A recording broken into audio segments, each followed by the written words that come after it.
Pallava flower तर आता जगातच famous झालेला आहे, पण हे खड्डे खड्डे खड्डे हे सगळीकडे दिसायला लागलेले आहेत. वाकोल्याचा फ्लायओव्हर असेल, असे सगळे लोकांसमोर विषय आणत असताना आज एक महत्त्वाचा विषय आपल्याच माध्यमातून मला मुंबईकरांच्या समोर आणि जनतेच्या समोर आणायचा आहे. आज सगळीकडे बातमी आलेली आहे की काल बाईक टॅक्सी ह्या प्रकाराला राज्याच्या परिवहन मंत्र्यांनी आणि ते काही जे त्यांचं अथॉरिटी आहे त्यांनी मान्यता दिली आहे, प्रोव्हिजनल लायसन्सेस दिलेले आहेत. आता नेमकं बाईक टॅक्सी हा प्रकार काय आहे तो तुम्ही समजून घ्या. बाईक टॅक्सी म्हणजे तुम्ही ॲप बेस, जसं आता ओला उबर वगैरे सगळे जे गाड्यांसाठी आहे तसं तुम्ही मोबाईल फोनवर किंवा कुठेही थांबून या बाईक टॅक्सीवर सवार होऊन तुम्हाला जिथे जायचं तिथे जाऊ शकता. आपल्याला आठवत असेल विधान भवनाचं जेव्हा सेशन चालू होतं, अधिवेशन चालू होतं, तेव्हा मंत्री महोदयांनी एक स्टंट केलं होतं, आपल्याला सर्वांना नेऊन ह्या बाईक टॅक्सींवर धाडी टाकल्या होत्या. मग एका बाईक टॅक्सी कंपनीने, म्हणजे मला हसायला एवढं येतं की एवढं ओपन भ्रष्टाचार चालू आहे की एका बाईक टॅक्सी कंपनीने प्रो गोविंदाला, जे परिवहन मंत्र्यांचे नातेवाईक लागतात, त्यांच्यासाठी चांगली मोठी स्पॉन्सरशिप दिली. आणि आता गोविंदाहून 1 महिना झाला नाही आहे, लगेच त्याच कंपनीला म्हणजे रॅपिडो असेल आणि बाकीच्या 2-3 कंपन्यांना लायसन्सेस मिळालेले आहेत. बरं, हे लायसन्सेस मिळाले चांगलं आहे, आनंदाची गोष्ट आहे की लायसन्सेस दिलेले आहेत, नवीन काहीतरी एक वेगळा मार्ग येतो आहे मुंबईमध्ये. पण एका बाजूला आपण पाहतोय की एल्फिन्स्टन पूल बंद करून ठेवलेला आहे, सायन पुलाचं काम झालं नाही आहे, टिळक ब्रिजचं काम चालू आहे, ट्रॅफिकचा बट्ट्याबोळ झालेला आहे, रस्त्याचा बट्ट्याबोळ झालेला आहे. आणि ह्या सगळ्याच्यात तुम्ही किती टॅक्सी म्हणजे ह्या बाईक टॅक्सी रस्त्यावर आणणार, ह्याचं कुठे काही नियम आलेत का? बाईक टॅक्सी म्हणजे एक रायडर आणि त्याच्या मागे एक पॅसेंजर बसणार, आणि ह्या एका पॅसेंजरसाठी जेव्हा लाखो मुंबईकरांना प्रवास करायचा असेल तेव्हा किती लाख बाईक्स या रस्त्यावर तुम्ही आणणार, ह्याचाही कुठे अजून काही उल्लेख झालेला नाही आहे. पण सगळ्यात महत्त्वाची गोष्ट म्हणजे बाईक टॅक्सी असो किंवा मग सिटी फ्लोसारख्या बसेस असतील, ह्या माध्यमातून प्रायव्हेटायझेशन करून भाजपचं सरकार आणि यशस्वी गटाचं सरकार, जे काही ट्रिपल इंजिनचं सरकार स्वतःला मानतात, ते आपल्या पब्लिक ट्रान्सपोर्टला म्हणजे BSTला पूर्णपणे मारण्याचं काम करत आहे. आपण पाहताय असं काही सगळं काही चांगलं असं नाही आहे. म्हणजे एका बाजूला आपण पाहतो मोनोरेल काल पण बंद पडली होती, मेट्रो जिथे जिथे आत्ता उद्घाटनं झाली आहेत 2-4 पावसामध्ये कुठे पाणी तुंबलं, कुठे गल्लीत पाणी तुंबलं, कुठे स्टेशनमध्ये पाणी तुंबलं. आणि हे सगळं होत असताना BST, जी आमचं म्हणजे शिवसेना उद्धव बाळासाहेब ठाकरे पक्षाचं 25 वर्ष BSTमध्ये आणि BMCमध्ये सत्ता असताना फ्लॅट फेअर्सवर BST चालायची. 5 रुपयात 5 किलोमीटर, 10 रुपयात 10 किलोमीटर, 15 रुपयात 15 किलोमीटर आणि 20 रुपयात तुम्ही कुठूनही कुठे जाऊ शकत होतात. पण हीच BST मारायला भाजपने जो डाव टाकलेला आहे, यशस्वी गटाने जो डाव टाकलेला आहे, त्या डावामुळे आपण पाहत असाल आता 5 किलोमीटर हे 10 रुपयात झालेलं आहे, 20 किलोमीटर रुपये हे 50 किलोमीटरमध्ये झालेलं आहे आणि 50 किलोमीटर हे 60 रुपयामध्ये झालेलं आहे. आधी हेच म्हणजे तुम्हाला 50 किलोमीटर जरी जायचं असेल, 20 किलोमीटर जायचं असेल, 20 रुपयात तुम्ही कुठूनही कुठे जाऊ शकत होतात, परवडणारं पब्लिक ट्रान्सपोर्ट होतं. आणि ह्या उलट आता तुम्ही बाईक टॅक्सी जर पाहाल तर एका मागे म्हणजे तो बाईक टॅक्सीवाला जो असेल त्याच्या मागे एकच व्यक्ती बसेल आणि 1.5 किलोमीटरला 15 रुपये तुम्हाला लागणार आहेत. नेमकं ह्याच्यात फायदा कोणाचा होतं? हे बाईक टॅक्सीवाले कोण असणार, कुठून येणार, लोक जे वापरतील त्यांचं संरक्षण असेल की नाही, महिला पुरुष दोघांसाठी म्हणजे वुमन सेफ्टी असेल, मेन सेफ्टी असेल. बरं, हे जसं बाईक चालवणार त्यांना हेल्मेट कुठचे देणार, कोण देणार? नो एंट्रीमध्ये आता जसं काही काही स्विगी वगैरे आपण बघतो घालतात गाड्या, तसं हे घालणार का? ह्याच्यावर निर्बंध काय किंवा पाबंद काय लावणार आहात की नाही तुम्ही? मला वाटतं हा प्रश्न उपस्थित होतो. 2 महत्त्वाची गोष्टी आहेत. एक, मुंबईचे जे हाल भाजपने केलेले आहेत, जे ट्रॅफिकचं असेल, जे रस्त्यांचं असेल, त्याच्यात हे अजून मिरची मसाला नाही टाकत आहेत ना. आणि दुसरं म्हणजे ह्या कंपनीना एवढं रॅपिडो लायसन्स म्हणजे पटापट लायसन्स, रॅपिडो नाही रॅपिड लायसन्स मिळाले कसे, हा देखील एक प्रश्न उपस्थित होतो. पहिलं हे संपून घेऊया, ह्याच्यावर काही तुम्हाला प्रश्न असतील तर, नाही तर स्पष्टपणे माझं म्हणणं एवढंच आहे की काही कंपन्यांना धाडी टाकले गेल्या, नंतर ते स्पॉन्सरशिप मिळाली, नंतर त्यांना लायसन्स मिळालं. चला, तो एक भ्रष्टाचार मी पाहतोय, फडणवीस साहेब काही कारवाई करतच नाहीत कुठच्याही भ्रष्टाचारी लोकांवर, मंत्र्यांवर. पण त्याच्याही पुढे जाऊन बाईक टॅक्सी नेमकं काय साधणार आहे आपल्या शहरामध्ये? तुम्हाला जर वाटत असेल की तरुणांनी भज्यांवरनं आता बाईक्सवर यावं, कदाचित ते एक माध्यम असू शकतं. पण ह्याच्या पुढे जाऊन एकामागे एकच पॅसेंजर बसून किती लाख बाईक टॅक्सी तुम्हाला लागणार आहे? मी विरोध नाही करत आहे, पण हे करत असताना माझ्या BSTला तुम्ही का नाही मदत करत आहे?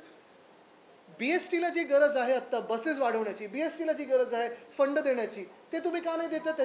ते सोडून परिवहन मंत्री लागलेत बीएसटीचे डेपो विकण्यासाठी. मग तुम्ही एका बाजूला चलो बसेस की त्या सिटी फ्लो बसेस लावलेल्या आहेत, त्या तुम्ही पाहाल बीकेसी मध्ये तर भयानकपणे सगळीकडे चालतात, हायवेवर चालतात, सगळीकडे आता ते गल्ली गल्लीत गेलेले आहेत. तुम्ही प्रायव्हेटायझेशन बसेसमध्ये आणताय भाजप सरकार म्हणून, आणि आता हेच टॅक्सी अजून बाईक टॅक्सी वाढवून तुम्ही पूर्णपणे बीएसटी संपवण्याचा प्रयत्न करताय. आणि ज्या शहरामध्ये शेवटच्या म्हणजे लास्ट माईल कनेक्टिव्हिटीसाठी तुम्हाला चाकल लागतात, व्हील्स लागतात, गाडी लागते, बाईक लागते, पॉड लागतो, ते शहर किती भयानक तुम्ही करून ठेवलं असेल, ह्याचं जागतिक अर्बन प्लॅनिंग मध्ये उदाहरण आज हे शहर झालेलं आहे. माझं म्हणणं स्पष्ट आहे की जेवढा भार आणि जेवढं तुम्ही पाठपुरावा करताय, जेवढ्या उत्सुकतेने तुम्ही पाठपुरावा करताय या प्रायव्हेटायझेशनसाठी किंवा बाईक टॅक्सीसाठी, तेवढंच परिवहन खात्याने मदत ही मुंबई महानगरपालिकेच्या माध्यमातून बीएसटीला द्यावी. दुसरी गोष्ट म्हणजे बाईक टॅक्सी जेव्हा आपल्या शहरात येईल, जिथे बीएसटी 5 किलोमीटर 5 रुपयात जात होती, ही बाईक टॅक्सी 1.5 किलोमीटर 15 रुपयात जाणार आहे. मग जर असं असेल तर नेमका फायदा कोणाचा आहे? निकष जाहीर तर करावे. कुठच्या निकषांअधीन त्यांनी हे सगळे परवानगी दिलेले आहेत? पुढच्या स्पॉन्सरशिपसाठी किती थर लागते त्याचे बघतात आता. महाराष्ट्र बाईक टॅक्सी ऍक्ट 2025 च्या अंतर्गत हा निर्णय घेण्यात आलेला आहे. तर या पॉलिसीमध्ये या गोष्टी मिसिंग आहेत, तर ज्या सुधारल्या पाहिजेत. मला वाटतं पॉलिसी बनवत असताना कुठच्या शहराला तुम्ही ती पॉलिसी लागू करताय, जिथे पब्लिक ट्रान्सपोर्ट चांगला होता. जवळपास आपल्याला आठवत असेल, आत्ता पण आपल्या लोकल ट्रेन्समधून जवळपास 60 ते 65 लाख लोक प्रत्येक दिवशी प्रवास करतात.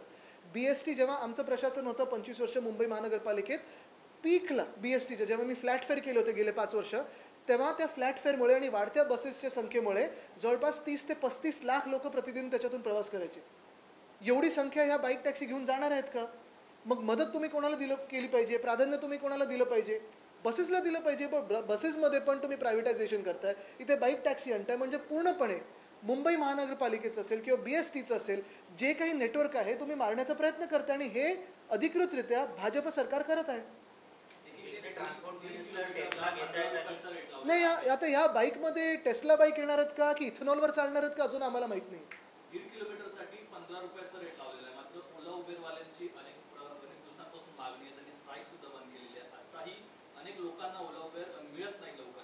त्यांच्या मागण्यांवरती चर्चा होताना बघायला मिळत नाहीये. मात्र बाईक टॅक्सीवर बघा, ओला उबरच्या मागण्या होत्या, मध्ये आंदोलन पण झालं होतं, अधिवेशनाच्या वेळी आंदोलन झालं होतं. मंत्री महोदयांनी जाऊन तिथे परत जे काही खोटं बोलून यायचं ते खोटं बोलून आले असतील. मला त्याच्यात जायचं नाही. माझं महत्वाची गोष्ट हीच आहे की जे मुंबईकरांची हक्काची बीएसटी होती ती तुम्ही मारलेली आहे. ते डेपोज तुम्ही आता विकायला निघाल्यात बिल्डरांना, आणि दुसऱ्या बाजूला सिटी फ्लो सारखे बसेस तुम्ही आणताय, त्या किती लिगल चालल्यात किती इलिगल चालल्यात ह्याची पण माहिती आमच्याकडे आलेली आहे. खोके कुठे कुठे चाललेत ह्याची पण माहिती येत आहे. पण हे होत असताना दुसऱ्या बाजूला एका व्यक्तीसाठी, म्हणजे एका व्यक्ती म्हणजे मंत्री नाही तर ते पण होऊ शकतं, पण एका व्यक्तीसाठी तुम्ही किती अशा बाईक्स लावणार आहेत आणि किती लाख मुंबईकरांना तुम्ही नेणार आहेत? या बाईक्सवर काही रेग्युलेशन असणार आहे का? तुम्ही आता पाहता ते युलू वगैरे सारख्या बाईक्स कशाही कुठेही उलट्या सुलट्या घालतात, कोण पकडतं त्यांना, फाईन मारतात ना.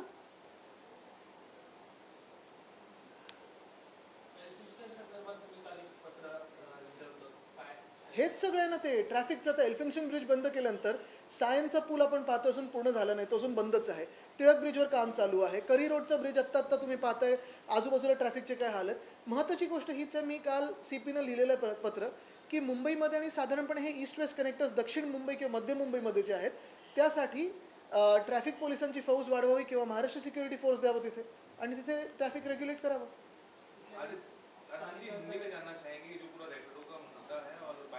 बिल्कुल. ये बाइक टैक्सी का मामला जो है थोड़ा एक अलग धुएं में है. अगर आप देखें तो ये बाइक टैक्सी का मामला ऐसे हुआ था पिछले अधिवेशन के दौरान, जब सेशन में थे तब मंत्री महोदय ने जाके कुछ रेड्स किए थे. रैपिडो की कंपनी थी जिस पे रेड किए थे.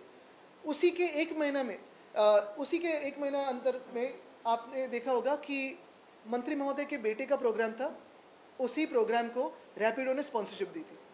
चलो, एक महीने के भीतर अभी तीसरी बात आती है कि रैपिडो को लाइसेंस मिला है, ओला को लाइसेंस मिला है, उबर को लाइसेंस मिला है. ये लाइसेंस क्यों मिला है? तो बाइक टैक्सी के लिए मिला है. बाइक टैक्सी कई चंद शहरों में है दुनिया भर में, लेकिन जहाँ पब्लिक ट्रांसपोर्ट जितना अभी मुंबई में डेवलप हुआ होता उतना नहीं है, वहाँ ये बाइक टैक्सी चल सकती है। मुंबई में अगर आप देखें तो एक व्यक्ति के लिए एक बाइक है, उस पर राइडर होगा जो टैक्सी वाला होगा और आप पीछे बैठोगे। मुंबई में लाखों मुंबईकर हर दिन प्रवास करते हैं। बीएसटी को मार के आप बाइक टैक्सी लाना चाहते हैं, सिटी फ्लो बसेस चलाना चाहते हैं, प्राइवेटाइजेशन करना चाहते हैं। भाजपा की सरकार महाराष्ट्र की जो है वो मुंबई में बीएसटी को मारना चाहती है। यही आज पूरा अगर आप देखें तो इसका रिजल्ट है। मतलब आप पहले बीएसटी के रेट्स क्या थे? 5 रुपए अगर लगे तो आपको 5 किलोमीटर आप जा सकते हैं, 10 किलोमीटर 10 रुपए में जा सकते थे, 15 किलोमीटर 15 रुपए में, और कहीं से भी कहीं तक 15 किलोमीटर से आगे 20 रुपए में जा सकते थे। एक तो बीएसटी में फेयर बढ़ाए उन्होंने। आज अगर आप देखें तो 5 किलोमीटर 10 रुपए है, फिर 20 किलोमीटर 50 रुपए है, और आगे जाना तो 60 रुपए लगते हैं। और यही बाइक टैक्सी का भी सेम मामला है। बाइक टैक्सी में भी 1.5 किलोमीटर अगर आपको जाना है तो 15 रुपए लगते हैं। तो आप तो एक तो पब्लिक ट्रांसपोर्ट अनअफोर्डेबल कर रहे हो, दूसरी बात पब्लिक ट्रांसपोर्ट को आप प्राइवेटाइज कर रहे हो, और तीसरी बात मुंबई करों के जो हाल करके रखे आपने, फिर वो फ्लाईओवर्स बंद करके हो, रास्तों के स्कैम से हो, या फिर पब्लिक ट्रांसपोर्ट को मार के हो। आप यही चाहती है, भाजपा यही चाहती है कि मुंबई कर अपने दफ्तर ना जाए, मुंबई कर काम पे ना जाए। यही भाजपा के चाल है। अगर रैपिडो टैक्सी की अगर हम बात करें, अगर पब्लिक की भी डिमांड हो कि नहीं रैपिडो टैक्सी आना चाहिए, क्योंकि उबर या ओला जब हम करते हैं तो 3 या 4 लोगों के लिए हमें करना पड़ता है। इंडिविजुअल जो जॉब पे जा रहे हैं, इंडिविजुअल जो एम्प्लॉयज जा रहे हैं, उनके लिए बिल्कुल, और मेरा इसमें विरोध नहीं है, लेकिन एक ही बात मैं पूछना चाहता हूँ आपसे, एक सवाल पूछना चाहता हूँ कि जब पब्लिक ट्रांसपोर्ट, जिस बस में कम से कम 50 लोग जा सकते हैं 5 रुपए में, तो क्यों कोई 15 रुपए भर कर जाएगा 1.5 किलोमीटर? 5 किलोमीटर 5 रुपए में जा सकते हैं। और जो क्वांटम होता है किसी भी अर्बन प्लानिंग, यानी आप देखो इस शहर को कैसे खराब करते जा रहे हैं भाजपा और जो एशंसी गठ है। क्या सरकार निजीकरण करना चाह रही है? बिल्कुल, सरकार निजीकरण करना चाहती है, और अगर आप देखें तो मुंबई को खत्म करना चाहती है। ट्रैवल किया तो मुंबई में बढ़ते ट्रैफिक को देखते अगर रैपिडो बुक करें तो वो ज्यादा, तो आप फुटपाथ से जाओगे, ट्रैफिक तो सेम ही लगता है। लेकिन बस मुंबई के शहर के लिए, मुंबई शहर के लिए लगभग 10,000 बसेस की संख्या जरूरी है, और वो भी बीएसटी की।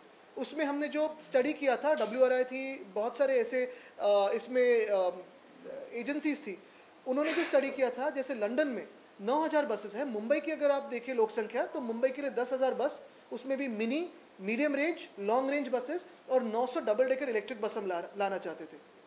2027 तक ये 10,000 बसेस हम प्राप्त करते थे, सारी की सारी इलेक्ट्रिक होती थी। लेकिन शायद अभी ये बाइक टैक्सी में टेस्ला की बाइक टैक्सी हो, शायद इथेनॉल भी घुस जाए इसमें, पता नहीं। ट्रांसपोर्ट मिनिस्टर की आपने बात की, तो आपकी तरफ से आप क्या जो है पहल करेंगे, उनसे मीटिंग रखेंगे, आप कुछ लेटर लिखेंगे? नहीं, ऐसे जो आदमी सोच सकता है कि लाखों लोगों के लिए लाखों बाइक्स लिए जाए, उससे क्या पहल करे और क्या चर्चा करे? ये सीएम की बात रही, सीएम उनसे कुछ बात कर सकते तो कर सकते, लेकिन क्या बहस करेंगे इस पर? 31 जानेवारी 2026 पर्यंत सर्व स्थानिक संस्थांच्या निवडणुका घ्या असं सर्वोच्च न्यायालयाने निर्देश दिले. असा त्याचा आदर व्हावा ही आमची सर्वांची इच्छा आहे, त्या निर्णयाचा आदर व्हावा। आज तुमच्या मतदारसंघामध्ये भाजप विजयी निर्धार मिळावा मुंबई महापालिकेत. मला वाटतं आज महत्त्वाचा विषय मुंबईकरांसाठी आहे, कोण जिंकणार कोण हरणार हे नाही आहे। महत्त्वाचा विषय आज बाईक टॅक्सीचा आहे, आणि जी बाईक टॅक्सी असेल किंवा प्रायव्हेटायझेशन जे होत आहे, पब्लिक ट्रान्सपोर्ट जे मारलं जाते आपल्या शहरामध्ये, त्याच्याबद्दल एकंदरीत पाहता त्या बेस्टला संपवण्याचा कट सुरू आहे का? 100% हे आम्ही कधीपासून बोलत आहोत। आम्ही आता परत हे आंदोलन घरोघरी नेणार आहोत, कारण बेस्टची दरवाढ असेल, बेस्टचे बदलते रूट असतील किंवा कमी होणारे रूट असतील, आणि BSTचे आपण पाहत असाल जे बस डेपो आहेत ते पण आता बिल्डरांना विकण्याचा प्लॅन हेच एशंशी गटाचे जे लोक आहेत ते करत आहेत। राज्यावरती कर्जाचा बोजा वाढतोय. गेल्या 3 महिन्यांमध्ये 24,000 कोटींचं कर्ज हे राज्य सरकारवर झालेलं आहे. आतापर्यंत 15 लाखपेक्षा 8 लाखपेक्षा जास्त कोटींचं कर्ज जे आहे ते महाराष्ट्रावर आहे. आणखी योजना येतात, पैशांची खैरात वाटली जाते. योजना तर येतच आहेत, पण त्याच्याहूनही जास्ती जे एस्केलेशन होत आहे ते एस्केलेशनचा जरा तो अभ्यास करा तुम्ही। पुणे रिंग रोडचं एस्केलेशन असेल, मुंबईच्या रस्त्यांचं एस्केलेशन असेल, मग परत मुंबई पुणे एक्सप्रेसवेमध्ये तो शॉर्टकट जो आहे तो कधीपासून तयार होणार होता, मिसिंग लिंक, किती एस्केलेशन झालंय। मुंबईचं नॉर्थ बाउंड कोस्टल रोड किती वेळा कॉन्ट्रॅक्टर बदललेत, किती वेळा एस्केलेशन झालेलं आहे। संजय मुखर्जी असं म्हणतात की मोनोरेल आता सेवा काही काळासाठी आम्ही बंद करणार आहोत, अनेक अडचणी येत आहेत. त्याच्यावरनं बाईक टॅक्सी चालतील, एकच जाईल त्याच्यावरनं, तसं मोनोच आहे ना ते पण। प्रोजेक्ट चुकलाय पूर्णपणे किंवा त्याच्याकडे लक्ष दिलं जात तसं नाही आहे. एखादा प्रोजेक्ट तुम्हाला एका वेगळ्या जिद्दीने चालवायला लागतो, तिथे प्रोफेशनल लोक बसवायला लागतात. आपल्याला आठवत असेल जेव्हा पहिल्यांदा ती मोनोरेल झुकली ते पावसाळ्याच्या दिवशी, एक DCM होते, हां हॅलो येतोय येतोय थांबा, लोकात गुदमरत होती. किती लोकांना तुम्ही आज जाऊ दिलं? 550 लोक त्या मोनोरेलमध्ये घुसले होते डब्यामध्ये. म्हणजे हेच मी सांगतो ना परत परत, BST जी तुम्ही मारत आहात, हीच BST खऱ्या अर्थाने मुंबईची लाईफलाईन राहिलेली आहे. गेले 75 वर्ष किंवा जास्ती, आता मला वाटतं 79 वर्ष BST कधी तुम्ही बघा, मुंबई कधी तुंबली असेल दुर्दैवाने, कधी बॉम्ब्लास्ट झाले, कधी काही झालं, मुंबईवर काही संकट आलं तरी BST ही जाते लोकांना घेऊन जिथे जायचं तिथे. बाकीच्या माध्यमांसारखी अडकत नाही. पण आज त्याच BSTला बाईक टॅक्सी असो किंवा प्रायव्हेटायझेशनच्या बसेसचं असो, त्याच्या माध्यमातून मारलं जातं, आपल्या डोळ्या देखत मारलं जातं आहे. अनेकदा आम्ही हा विषय घेतला, पण आता आम्ही आंदोलनावर उतरू. हे असे निर्णय जे घेतले जात आहेत, तर मुख्यमंत्र्यांच्या अखेरीस मंत्रिमंडळात हे निर्णय मंजूर सुद्धा होतात. मुख्यमंत्र्यांचा वचक नाहीये. मला वाटतं दुर्दैवाने मुख्यमंत्र्यांचा पूर्ण फोकस कोण PA बनतंय कोण नाही ह्याच्यावरच आहे. पण असे निर्णय जे घेतले जातात हे दाखवले जातात का CM साहेबांना, हे मला माहित नाही. पहलगाम हमले के समय कहा गया था कि पाकिस्तान से कोई भी डायरेक्ट इनडायरेक्ट ट्रेड नहीं की जाएगी और मुख्यमंत्री देवेंद्र फडणवीस ने भी कहा था कि ऑनलाइन पोर्टल्स जो पाकिस्तान ओरिजिन सामान बेचते हैं उन पर एक्शन लिए जाएंगे. लेकिन अब 4 महीने बाद भी कुछ ऐसे ऑनलाइन पोर्टल्स हैं जो पाकिस्तान नहीं, अब सिर्फ इतने पे आए सरकार, हम हाथ नहीं मिलाएंगे, उसी से खुश है. पहले कहा था खून और पानी एक साथ नहीं बह सकता. लेकिन मैं खास धन्यवाद कहना चाहता हूँ इस देश की जनता से जिन्होंने बॉयकॉट किया. अगर आप टीवी की रेटिंग्स देखें, टीवी की व्यूअरशिप देखें, तो इस मैच को बॉयकॉट किया क्योंकि ये सेंटिमेंट है, ये देश की भावना है और इस भावना का इस्तेमाल भाजपा चुनाव में करना चाहती है. वो अभी बिहार जाके यही बताए कि जिस बिहार में हॉकी के एशिया कप से पाकिस्तान विड्रॉ हुई, तो उसी एशिया कप में हिंदुस्तान क्यों नहीं विड्रॉ हो सकती थी पाकिस्तान से खेलने के खिलाफ. ये बात भाजपा पता है, लेकिन अभी एक्सपोज हुई क्योंकि BCCI भी उनकी है, ICC भी उनकी है, एशिया कप में भी उनके ही लोग हैं. भाजपा के ही पोस्ट बेरर्स है जिन्होंने ये मैच इंडिया पाकिस्तान की संडे को शेड्यूल की ताकि पैसा बनाया जाए. ऑनलाइन पोर्टल्स धन्यवाद. राज्याचे महाधिवक्ता वीरेंद्र सराफ यांनी राजीनामा दिला आहे. बीजेपी का जो टाइमिंग है, बीजेपी की आज संकल्प सभा है और आज ही कोर्ट ने कहा है कि 31 अक्टूबर तक आपको 31 जनवरी तक देते हैं और आप पूरा कर लीजिए.